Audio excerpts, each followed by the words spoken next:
gente en la actividad, así que voy admitiendo. Sean bienvenidos todas y todas a la presentación del libro Morir de cárcel, que es la síntesis del primer encuentro del ciclo de conferencias de la Corte Interamericana de Derechos Humanos sobre personas privadas de la libertad y COVID-19, en el que participamos junto a expertos y especialistas, entre ellos Raúl Zaffaroni, Daniel Herbeta, Alejandro Slokar, Fernando Tenorio Tagle, que también nos está acompañando desde México, y Luciana Simas. Agradecemos muy especialmente a la editorial EDIAR por concretar la publicación del libro, a todas y a todos los colegas que hoy nos están acompañando, magistradas y magistrados, juristas, abogados y abogadas, estudiantes, y muy pero muy especialmente a los presentadores de este libro, a Raúl Zaffaroni, juez de la Corte Interamericana de Derechos Humanos y profesor emérito de la UBA, Horacio Berbisky, escritor y periodista, presidente del Centro de Estudios Legales y Sociales de Argentina y director del Cohete a la Luna, y a Diana Conti, integrante del Comité Nacional para la Prevención de la Tortura.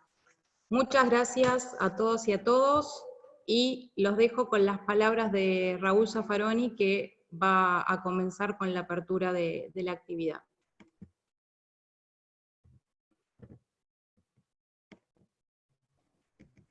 Bueno, muchísimas gracias. Es un poco extraño que alguien que participa en una publicación presente la publicación, de modo que no me voy a ocupar de eso, sino de relatar un poco el origen de esta publicación.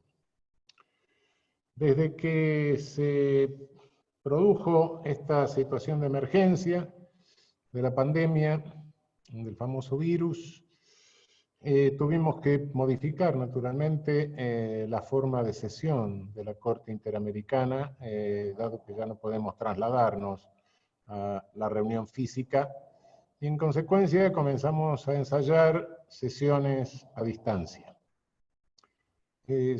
Continuamos con eso. Hoy hemos tenido una sobre la audiencia pública acerca de una opinión consultiva del Estado de Colombia. Y en una de las primeras propusimos que frente al desafío que a los derechos humanos o los problemas que a los derechos humanos presentaba la pandemia, la Corte organizase un ciclo de conferencias con distintos aspectos de los desafíos a los derechos humanos de esta situación de emergencia y en vistas incluso a la pospandemia. La primera de estas conferencias respondió a un tema que nos preocupa seriamente en la región, que es el de las personas privadas de libertad, es decir, cárceles y en general todo el problema de instituciones totales, en el sentido de Goffman, es decir, instituciones en las cuales todo lo que hacemos normalmente en distintos lugares en nuestra vida cotidiana, quien está internado en la institución se ve obligado a hacerlo en el marco de la Constitución. Concentraciones de personas que aumentaban el riesgo de contagio, multiplicaban las posibilidades de contagio de la vida libre.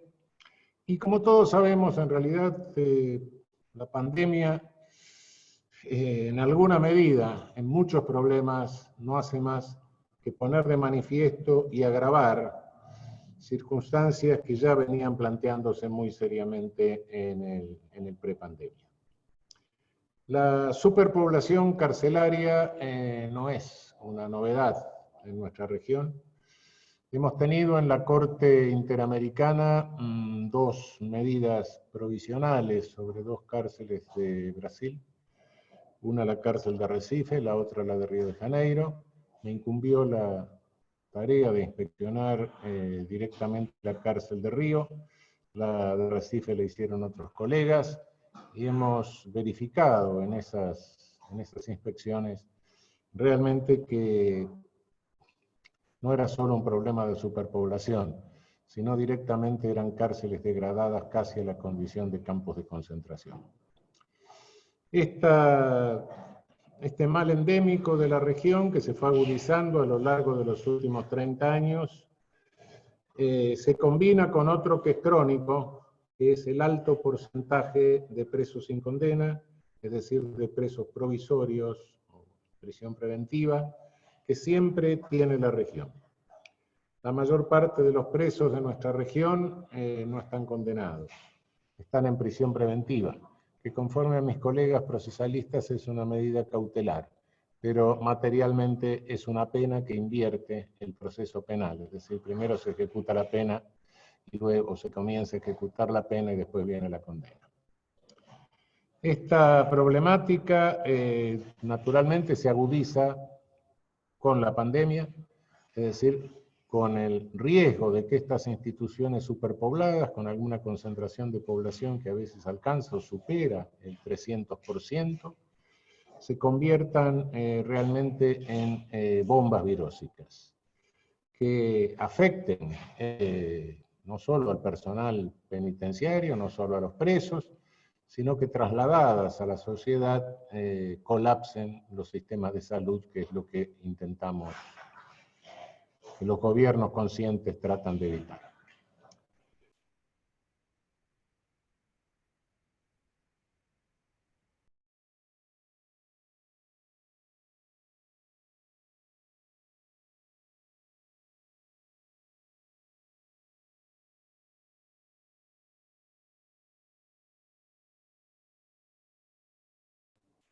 Los distinguidos colegas a los que hace un momento se refirió Nadia,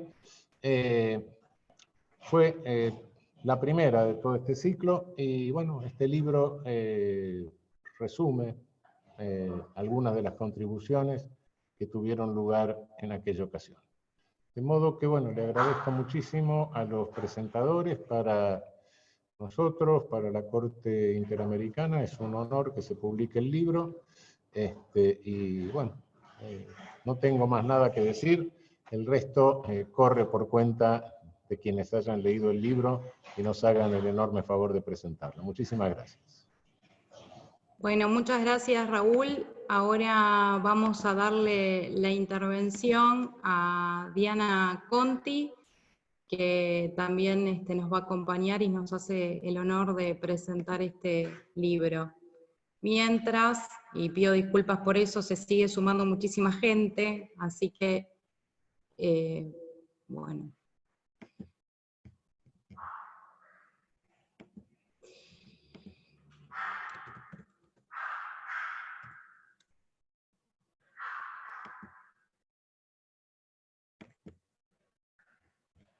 Diana, estás habilitada para hablar. ¿Me escuchan?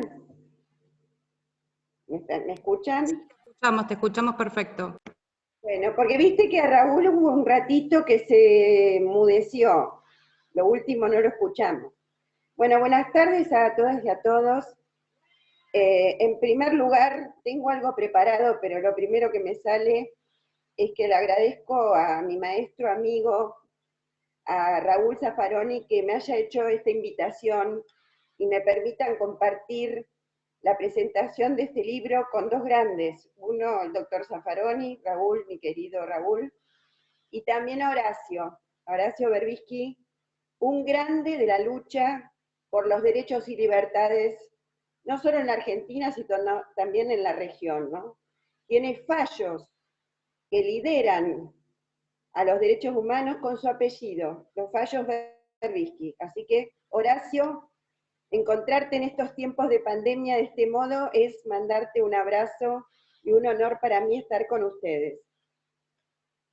A 2 años de la creación del Comité Nacional de Prevención de la Tortura de Argentina, junto con mis colegas Juan Irrazábal, que es su presidente, Rocío Alconada, Josefina Ignacio, Noy Armoa, Alex Ziegler, Gustavo Palmieri, Francisco Muñolo, Diego Lavado, a solo 2 años de ir formando un organismo, con nuestras visitas in situ a lo largo y ancho del país, pudimos lamentablemente constatar la miseria y la indignidad del encierro.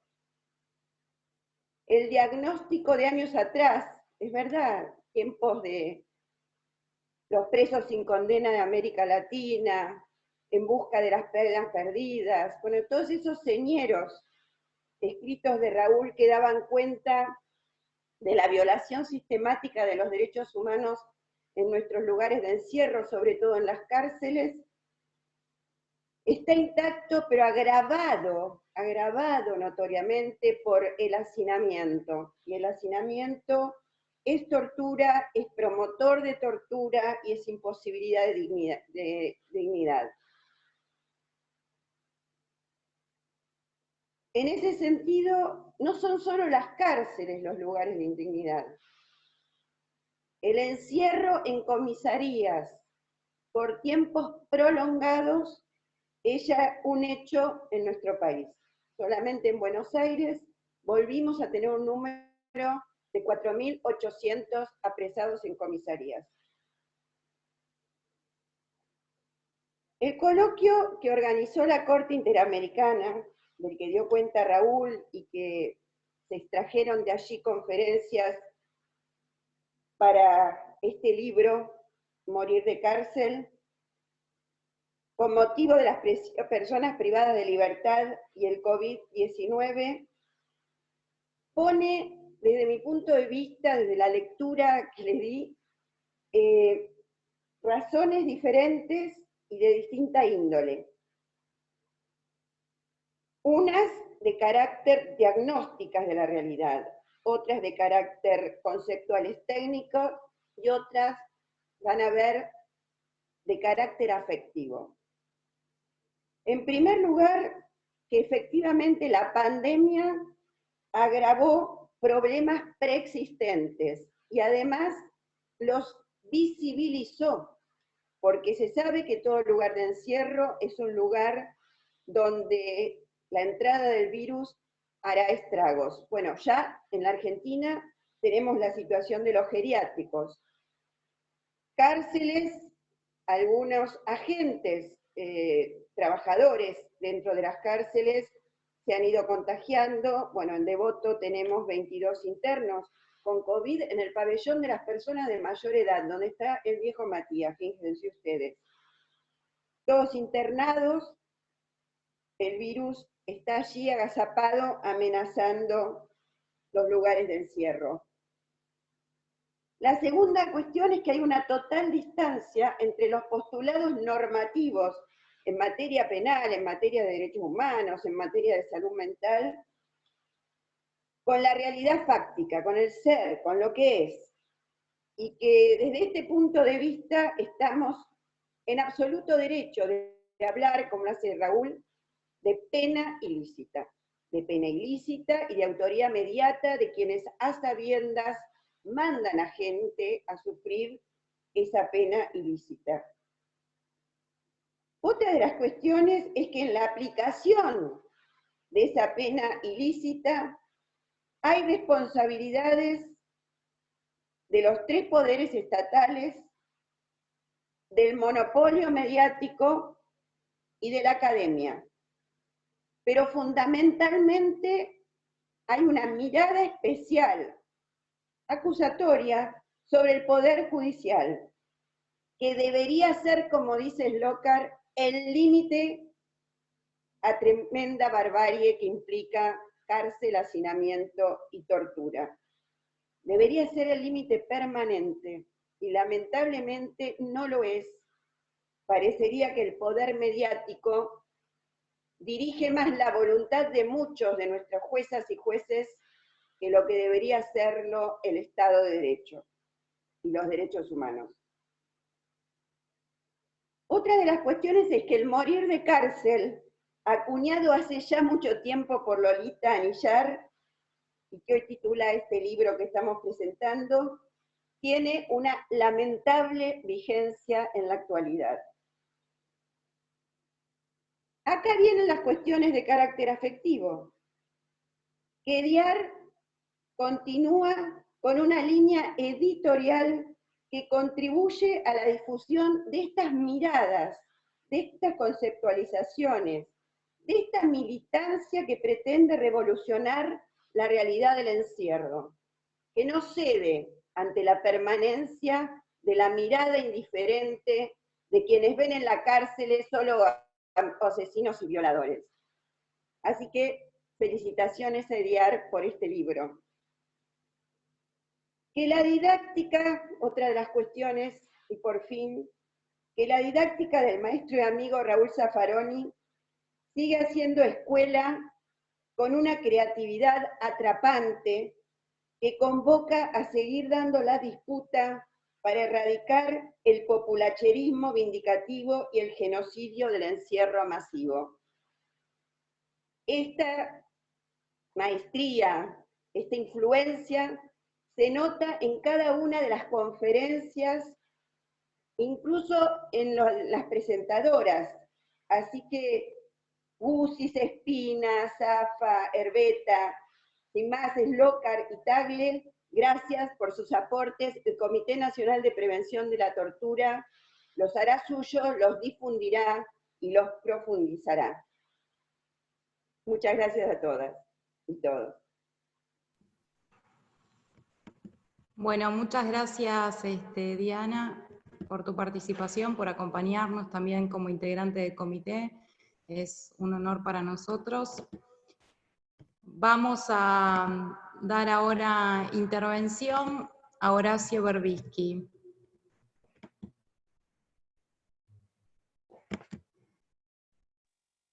¿Me escuchan? Perfecto, sí. Bueno, agradezco mucho la invitación para acompañarlos en esta presentación. Es un honor compartir un panel con Raúl, que nos ha enseñado a todos muchas cosas a lo largo de muchos años. Yo recuerdo cuando yo todavía no estaba en el CELS, como a la salida de la dictadura, Raúl planteó, y algunas de sus discípulas tomaron, él va renovando por generaciones las discípulas, siempre son jóvenes. En aquella época eran jóvenes Sofía Tiscornia y Alicia Oliveira. Y Raúl planteaba que terminada la dictadura, la estigmatización y la selectividad que durante la dictadura se había ejercitado, desconociendo los derechos de la figura del guerrillero, del subversivo, terminada la dictadura se aplicaba a los morochos, a los pibechorros. Hoy es una obviedad esto, pero yo estoy hablando del año 84, 85, y de los trabajos, de la investigación que Raúl hizo, dirigiendo justamente a Alicia Oliveira y a Sofía Tiscornia, que fueron verdaderas pioneras en ese sentido. Y luego el tema de las cárceles, que digamos es complementario porque es el depósito donde se traslada a esos pibes cuyos derechos son desconocidos previamente por el Estado y por el tratamiento que le dan las agencias represivas, punitivas, siempre bajo la mirada indulgente de jueces que toleran esas situaciones y las permiten, y que podrían impedirlo. Está en ellos la posibilidad de impedirlo, pero no lo hacen por una cuestión de formación, por una cuestión de clase, por una cuestión de zona de confort, de no querer enfrentar esto que es, digamos, un producto social, no es un capricho ni de la policía ni de los jueces. es, digamos, la forma de estratificación de nuestra sociedad. Y con los años esto no ha hecho más que agravarse. Yo me acuerdo en el año,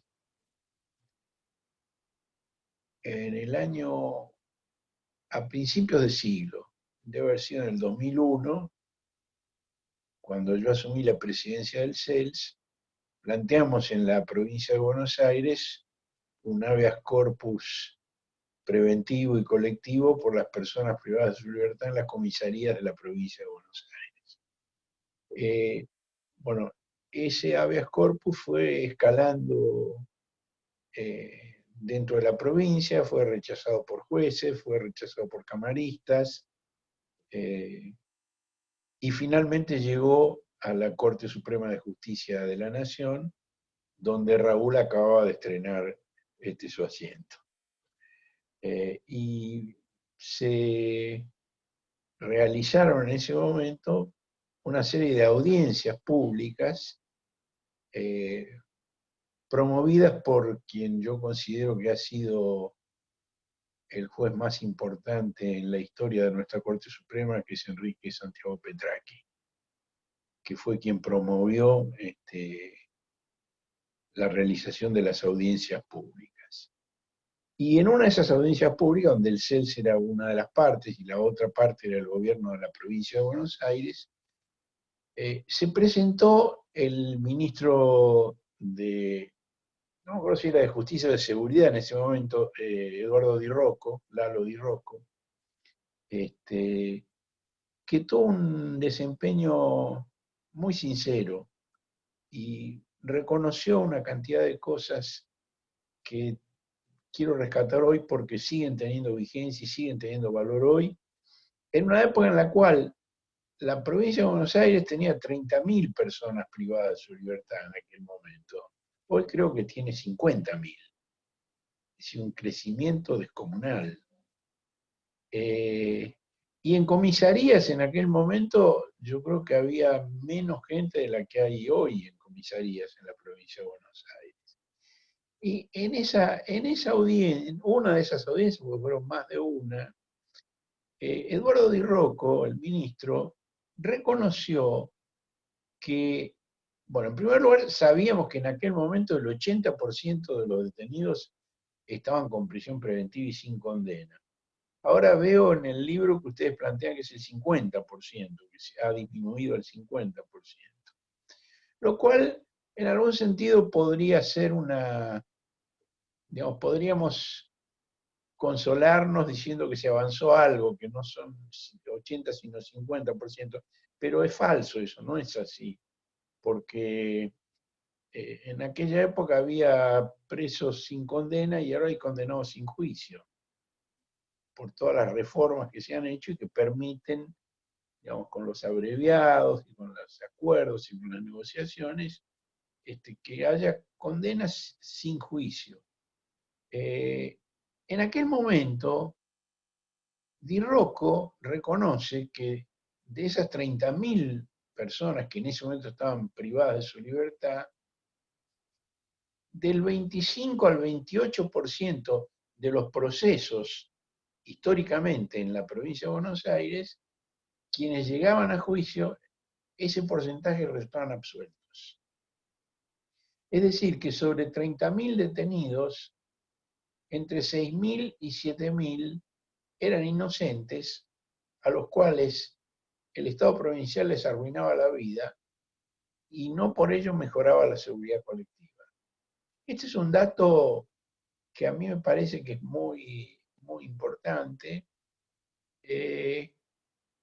no porque yo sienta que el dato en sí es, para mí no es un dato tan importante, pero entiendo que para la sociedad lo es, y lo es para la vecinocracia, que de alguna manera es el aval de todas las arbitrariedades que se cometen, de todos los derechos que se privan, de todos los atropellos que se realizan contra las personas privadas de su libertad.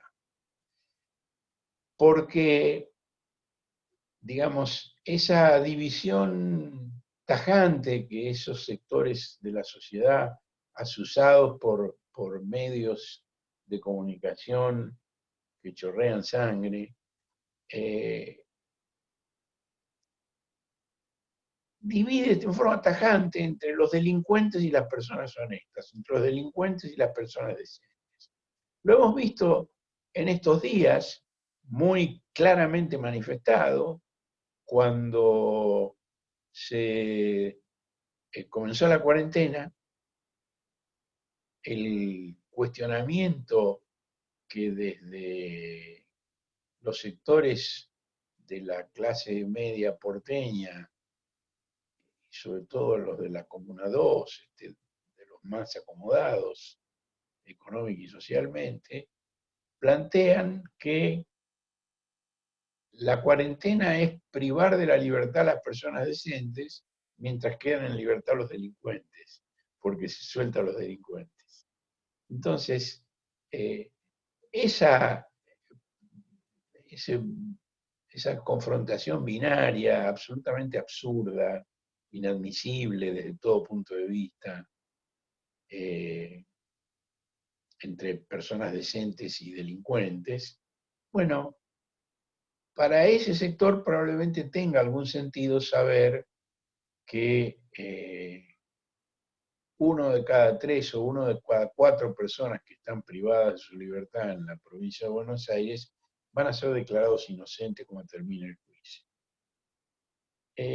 Yo digo que a mí no me importa tanto, porque me parece que el trato brutal, indigno que reciben las personas privadas de su libertad en las cárceles bonaerenses, no solo bonaerenses, pero digamos es el caso más impactante porque además está escalando posiciones rápidamente en cuanto a la tasa de prisionización, que es cada día más alta y que supera todo lo que se había conocido previamente en la Argentina. Da lo mismo que se le aplique a alguien que va a ser declarado inocente a alguien que va a ser declarado culpable. Nadie merece ese trato. Y eso está planteado muy claramente en el libro que estamos presentando. Y está muy claro que no hay cuerpo normativo significativo, tanto nacional como internacional, interamericano o europeo. Y digo europeo porque está establecido en fallos de la Corte Interamericana que todas las resoluciones más liberales y más generosas dispuestas por otro tribunal internacional son un piso que el sistema interamericano tiene que tomar. Y entonces, como ese maltrato no lo merece nadie, me parece que para mí no es tan importante que eso, digo, yo no quiero hacer la distinción entre culpables e inocentes. La traigo a colación, primero porque la dijo el ministro de la provincia de Buenos Aires en aquel momento. Y que fue un momento, digamos, eso terminó con un fallo, como recordaba Diana Conti, uno de los fallos que lleva mi nombre, firmado por la Corte Suprema de Justicia en el año 5, y uno de los firmantes fue Raúl, otro fue Petraki, que fue mucho más allá de lo que nosotros habíamos planteado del CES, porque fijó normas y estándares que no eran solo para las comisarías, también para todo el sistema penitenciario de la provincia. Es decir, nosotros habíamos planteado el tema de las personas privadas de libertad en las comisarías, la Corte lo amplió a todas las personas privadas de libertad en la provincia de Buenos Aires y fijó una serie de estándares que son históricos en ese sentido, pero que lamentablemente no se cumplen. Digamos, nuestro país es especialista en el establecimiento de normas que son las más generosas, las más altruistas, las más lúcidas, las más ilustradas del mundo, y después el uso que que se le da a ese papel es vergonzoso. No tiene vigencia, no se cumple. Mencionando a Di Rocco, debo reconocer que durante su gestión y con nuestro actual canciller Felipe Solá como gobernador de la provincia de Buenos Aires, la línea de ascenso constante de personas privadas de su libertad en la provincia de Buenos Aires se revirtió. Por primera vez bajó. Después de 30 años de crecimiento constante. Por primera vez bajó. Pero duró poco porque en el año 7 terminó la gobernación de Solá, asumió Scioli y el ascenso se reinició. Tanto en comisarías como en el total del sistema que priva de su libertad a personas en infracción, infringieron la ley penal. Di Rocco también había planteado en ese momento el tema de la construcción de nuevas cárceles, que bueno, no hay gobierno que no lo haya planteado. Y plantean eso, en algunos casos, porque están interesados en el negocio de la construcción. En otros casos, porque no se animan a hacer un planteo de política criminal que implique disminuir la tasa de prisionización y ejercer una forma de selectividad que permita descomprimir la situación en las comisarías, en las unidades penitenciarias. Bueno, ahora recientemente ha habido una disminución, tanto en la provincia de Buenos Aires como en el sistema federal, que es posible que equivalga a un 10%, que la población penal se haya reducido en aproximadamente un 10%, tanto en la provincia como en el sistema federal. Pero, digamos, con una respuesta intimidatoria por parte de la vecinocracia, por parte de los medios que chorrean sangre, y por parte de bellas almas que se han convencido de que ellos están y van a estar siempre del lado de las personas decentes e inocentes y que nunca les va a pasar nada de lo que le pasa a aquellos que son negros, vagos, repulsivos, a los cuales se puede privar de todo derecho. Bueno, esa es una línea que hay que seguir. Yo creo que además es importante, me parece, que tratemos, quienes tenemos estas convicciones, de que quienes están del lado del punitivismo, pero no por intereses espurios, sino por mala información, mala formación, desinformación, manipulación mediática, etcétera, etcétera, incorporen algunos elementos que son necesarios tener en cuenta. A principios del siglo yo tenía un programa de televisión donde trataba estos temas en el espacio que me tocaba a mí, y le pedí a un comisario importante de la policía bonaerense que viniera al programa, pero que viniera, yo le digo, te quiero con la marca de la gorra. En televisión no vas a aparecer con la gorra, pero vení con la marca, vení con el uniforme y con la marca de la gorra. Y vino con la marca de la gorra. Y planteó el tema de la descompresión de la superpoblación en las comisarías desde el punto de vista de la seguridad, no desde el punto de vista de los derechos humanos, que es el punto de vista nuestro. Y yo creo que hay que enriquecer permanentemente los puntos de vista para dialogar con ese sector, porque si no dialogamos con ese sector y se cristaliza y se consolida esa visión, estamos perdidos, no hay forma de solucionar el tema. Entonces este hombre dijo, nosotros no tenemos formación para cuidar presos, no sabemos hacer eso, no es nuestra tarea, no estamos capacitados para eso, y además nos distrae recursos que necesitamos para la seguridad. Hizo el cálculo de la cantidad de personal que estaba inmovilizado por la custodia de personas privadas de su libertad en las comisarías, y esto sigue siendo cierto hoy. Y la pandemia ha sido como un luminol, digamos, estaban los rastros pero no se veían. Le pasaron el luminol y aparecen claramente, se ve la mancha donde estaba y no la veíamos. Y así como desde el punto de vista de la seguridad, en el sentido, digamos, de prevención contra el delito por parte de la policía, el alojamiento de personas en las comisarías conspira contra ese objetivo. Lo mismo pasa con el tema de la salud. Es decir, la idea, esa frase siniestra que se repite tan a menudo, que se pudran en la cárcel, y que lamentablemente no es una metáfora, porque quienes hemos ido a las cárceles, quienes hemos visto cómo están esas personas, en su mayoría muy jóvenes,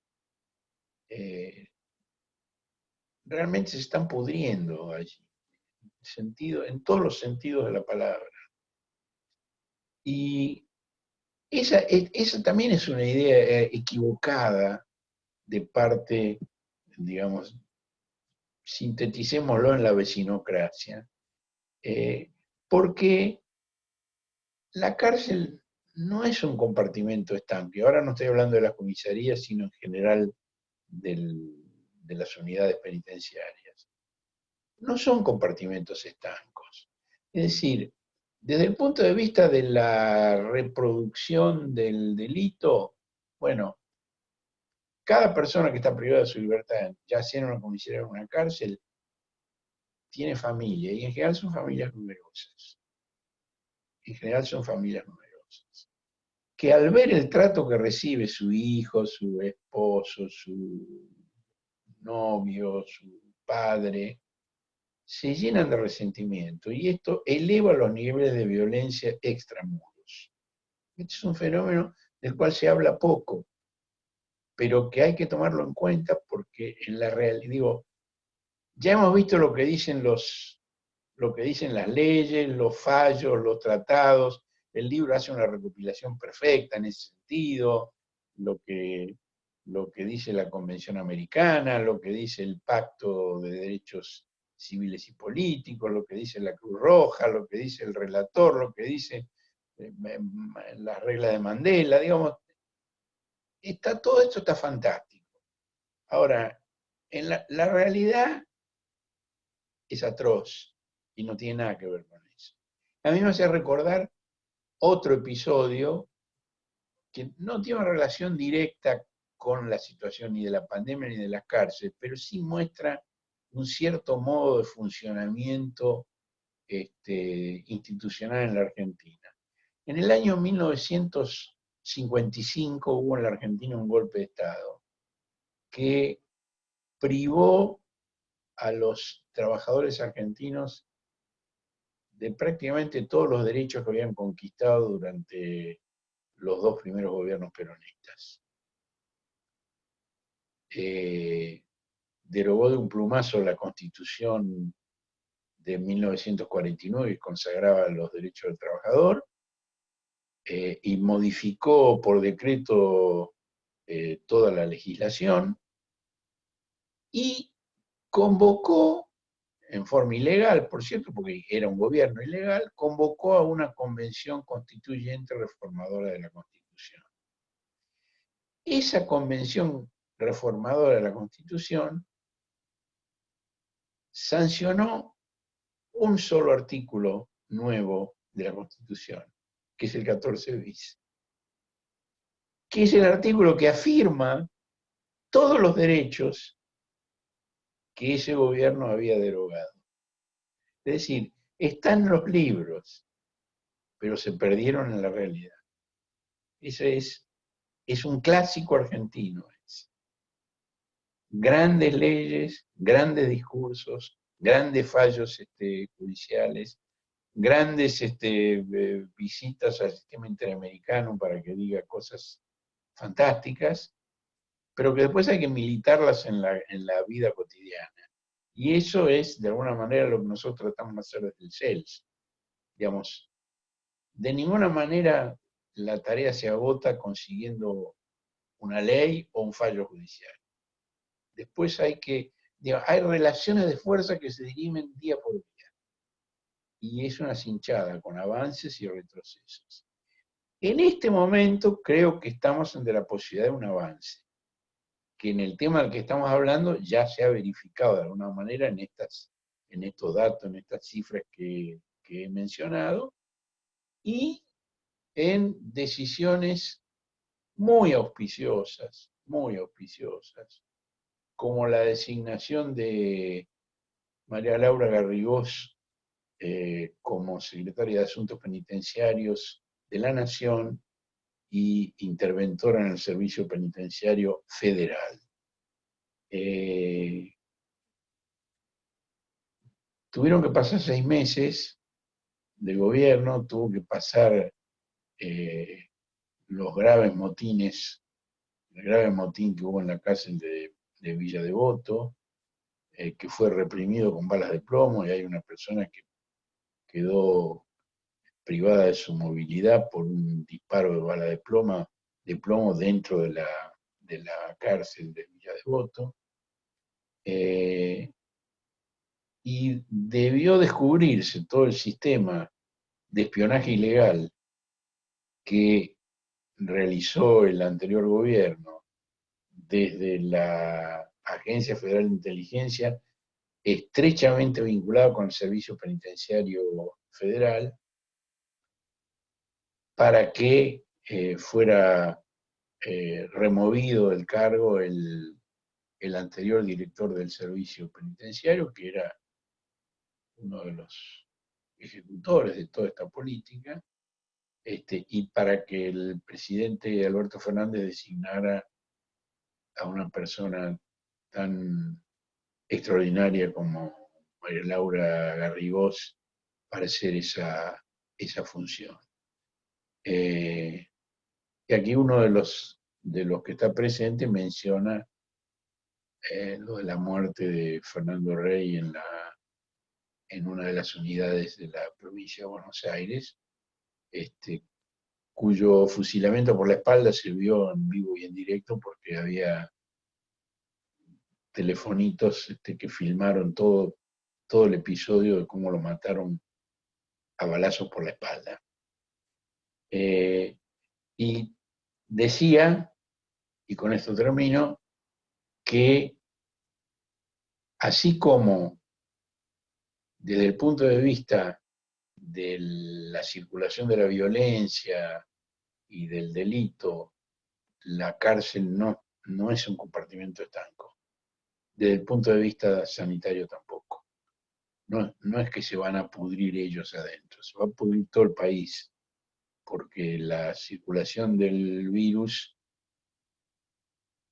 sale de un geriátrico, sale de una villa, sale de una unidad penitenciaria y se generaliza en el conjunto de la población.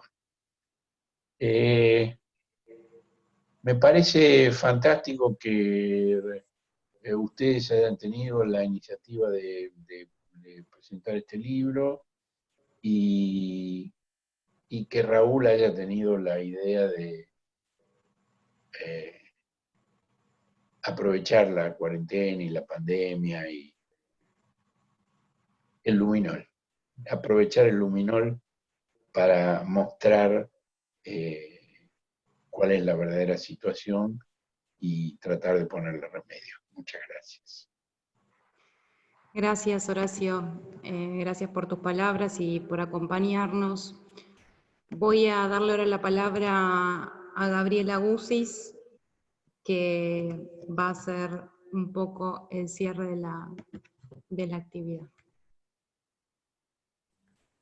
Bueno, muchas gracias. Veo que antes de mi cierre, Raúl está queriendo decir algo, así que me parece que habilitemos mejor la palabra de Raúl, que va a ser más interesante que la mía, y me autosilencia. Sí, quería simplemente, al pasar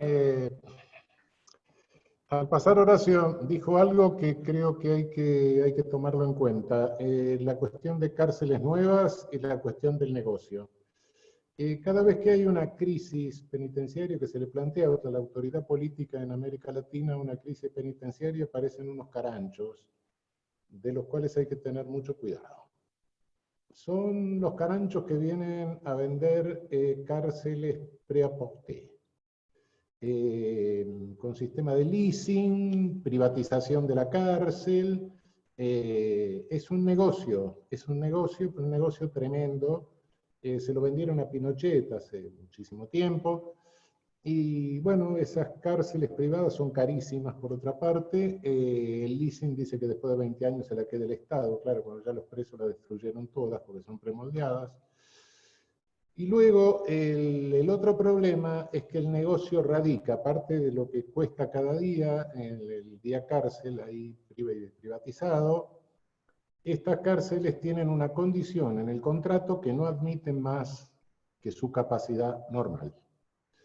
Entonces, ¿qué pasa con los restantes presos? Van a otras cárceles que no están privatizadas y que son las que están superpobladas. Cuidado con este negocio, cuidado con esto. Por otra parte, construir más cárceles, la experiencia de Naciones Unidas de toda la vida muestra que no hay en el mundo celda vacía.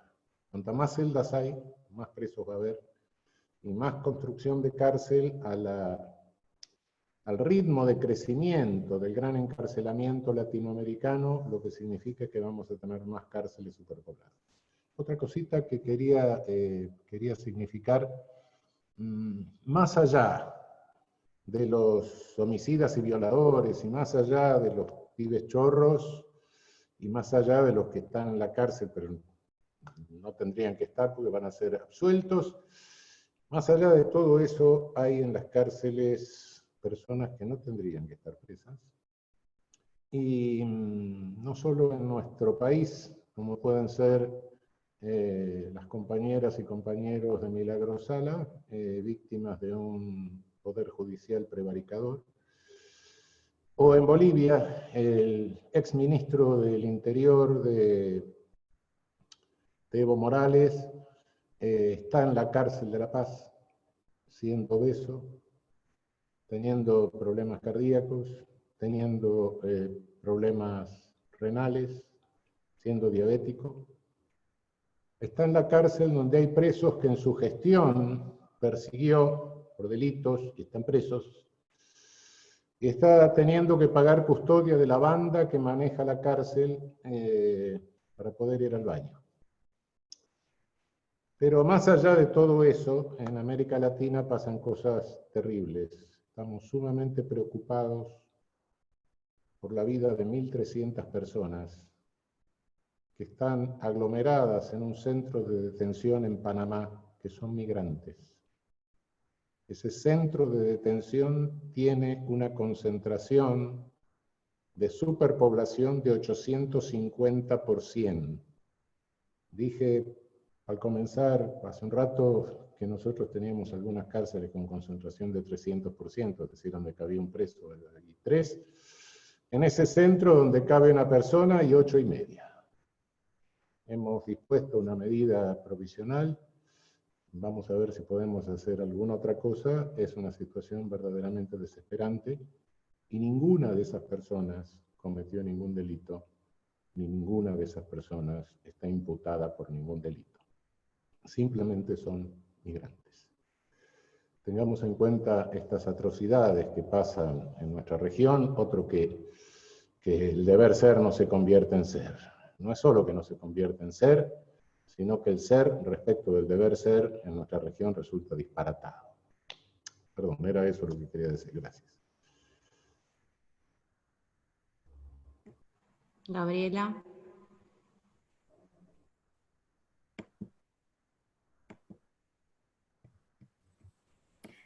Bueno, muchísimas gracias a todos y a todas por participar. La verdad que el honor y el orgullo de escuchar a los tres excelentes presentadores, bueno, a Raúl, a quien admiramos y seguimos siempre, pero también a Diana y a Horacio, a quienes también admiramos y que realmente nos enorgullece que hayan sido activos participantes de esta presentación.